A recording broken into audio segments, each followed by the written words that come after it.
Good morning guys. Going on a ski trip is a huge deal. It takes a lot of planning and a lot of organisation, and often there are a lot of mistakes that are made, whether you're going for the first time or whether you're an experienced ski traveller. So today I'm going to talk about the biggest ski travel mistakes that you can avoid.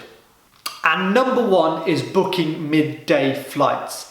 This is a mistake because there is a high probability that when you arrive in your destination, it's going to be late, it's going to be dark, it's going to be cold, you won't know exactly where it is that you are, and if the weather's been bad on the road that's delayed you even further, there's a high risk that if you arrive at the hotel, you're not going to have made it in time to have the dinner, which is something that you purposefully paid for. I would highly recommend booking an early morning flight, so one of the first ones that is going out of the airport.